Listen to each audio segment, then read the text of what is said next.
Member নিয়ে জারঘাট পঞ্চায়েত। সেখানে সমস্ত দলের মেম্বারকে নিয়েই আমি চলি এবং আমার দলের এক অংশই এরা পছন্দ করে যে প্রধান কেন সবাইকে নিয়ে চলবে।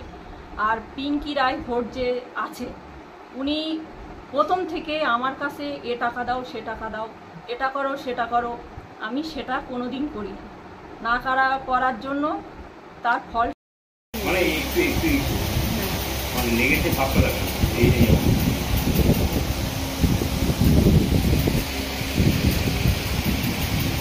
কত বছর করছেন চাকরি? আমি আড়াই বছর। এরকম ঘটনা আগে কখনো ঘটেনি? না, ঘটেনি। আমরা যতবারই ওনার কাছে চেয়েছি উনি ভয় উঠে চলে গেছে, বলেছে মিটিং শেষ করে নাও, তারপরে দিয়ে আমরা পরে হিসাব দিচ্ছি। তারপরে মিটিং শেষ হয়ে যাওয়ার পরে আমাদের কাছে সই সব কিছু নেওয়ার পরে উনি আর আমাদের কোনো হিসাবই দেয়।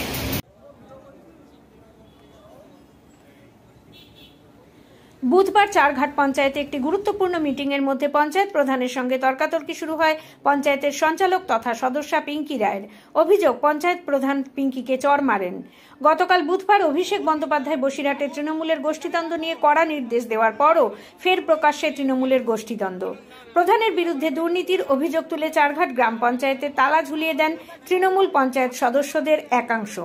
দুর্নীতির অভিযোগে তৃণমূলের চারঘাট গ্রাম পঞ্চায়েতে তালা মারল তৃণমূলের পঞ্চায়েত সদস্যদের একাংশ। ফের গোষ্ঠীদ্বন্দ্ব প্রকাশ্যে এলো উত্তর 24 পরগনার বসিরহাট মহকুমার স্বরূপনগর ব্লকের চারঘাট গ্রাম পঞ্চায়েত প্রধান সহ তৃণমূলের একাংশের বিরুদ্ধে। অভিযোগ তুলে তৃণমূলের ওই পঞ্চায়েতের সদস্যরা পঞ্চায়েতে তালা মেরে প্রতিবাদ করেন। বিক্ষোভ করেন চারঘাট গ্রাম পঞ্চায়েতের তৃণমূলের সদস্য পিঙ্কি রায়হর, স্বরূপনগর চারঘাট তৃণমূলের সংখ্যালঘু সেলের সভাপতি কাইস খান সহ তৃণমূল নেতৃত্ব। প্রধান টুম্পা সর্দারের বিরুদ্ধে অভিযোগ, হিসাব দেখায় না, জোরপূর্বক সই করিয়ে নেয় খাতায়। বলতে গেলে বিভিন্ন সময় হুমকি এমনকি মারধর করা হয়েছে বলে অভিযোগ তৃণমূলের পঞ্চায়েত সদস্যদের। তারই প্রতিবাদে আজকে তারা পঞ্চায়েতের গেটে তালা মেরে বিক্ষোভ শুরু করেন। তারা আরও জানান, প্রধানের অপসারণের দাবিতে তাদের এই আন্দোলন চলবে। এই অভিযোগ অস্বীকার করেছেন টুম্পা সর্দার। তিনি বলেন, তার বিরুদ্ধে এই অভিযোগ সম্পূর্ণ মিথ্যা এবং ভিত্তিহীন। পরিকল্পনা করে তৃণমূল এবং পঞ্চায়েতকে কালিমালিপ্ত করতে গুটি কয়েক তৃণমূলের মেম্বার এই ধরনের দল বিরোধী কাজ করছে। তিনি বলেন, পুরো বিষয়টা তিনি জেলা নেতৃত্বকে জানাবেন। প্রয়োজনে পঞ্চায়েতের সকল হিসাব নিকাশ প্রকাশ্যে মাইকিং করে জনসাধারণকে অবহিত করাবেন বলেও তিনি জানান। হ্যাঁ, এর মানে এইভাবে কখনো দেখিনি যে প্রধান যে চেয়ার থেকে উঠে এসে যে এত মানে আমাদের প্রতি যে এত উনি অবিচার করছেন, যে আঙুল তুলে তুলে কথা বলা, পিঙ্কি দিকে যে মেরেই মারলেন। নিজেরই তো দলের লোক, নিজেরই দলের, ওনাদেরই দলের লোক, ঠিক আছে। ওনাদের দলের মধ্যে ওনাদের গোষ্ঠীতন্ত্র একটা আছে। এই করতে করতে অশান্তি, তৃণমূল মারপিট সবার চোখের সামনে। আচ্ছা, কেউ ঠেকালো না মারপিটটা? না, কেউ ঠেকালো না। এখন দেখলাম, তারপরে প্রধানের যদি একটু সৌজন্যতা থাকতো তবু পিঙ্কিকে কিংবা আমাকে একবার বলতে পারতো যে যা হওয়ার হয়ে গেছে, ভুল হয়ে গেছে, সেটাও পারলো। কি চাইছেন আপনারা? বড়বাবু আমাকে ফোন করেছিল রাত্রে, যে ব্যাপার আমি বড়বাবুকে বললাম যে এই যে কি অভদ্রতা, এই কি অসভ্যতা। কি চাইছেন এখন বিরোধী দলনেত্রী হিসাবে? কি চাইছেন? আমি চাই বিচার হোক। প্রধান বলেছে আমি হিসাব দেবো না, যতদিন হিসাব না দেবে কোনোদিন এ করবো না, মিটিংয়ে যাবো না। তিনি পঞ্চায়েত চালাচ্ছেন ভালো, হিসাব নিকাশ পঞ্চায়েতের কোনো কাজকর্মে আমাদের মেম্বারদের বলেন না।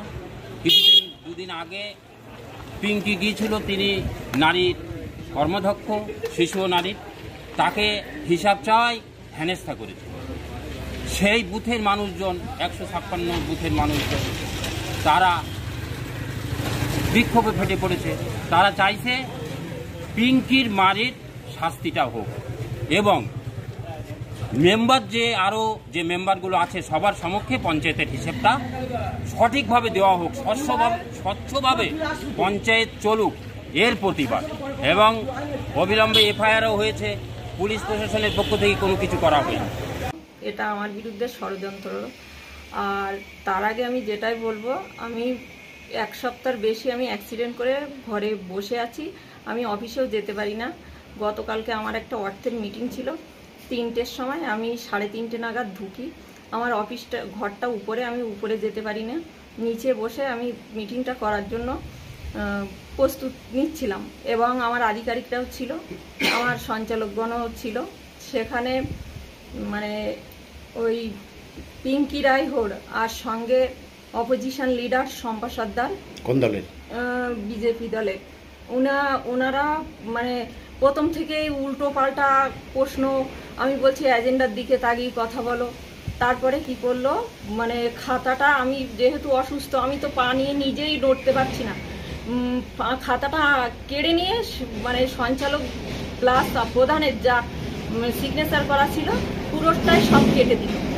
তা আমার একটাই প্রশ্ন, যে প্রধানের সিগনেচার কোনো সদস্য বা সঞ্চালক কাটতে পারে, আর সঞ্চালকদের সিগনেচার কেউ কি কাটতে পারে? এটাই আমার প্রশ্ন।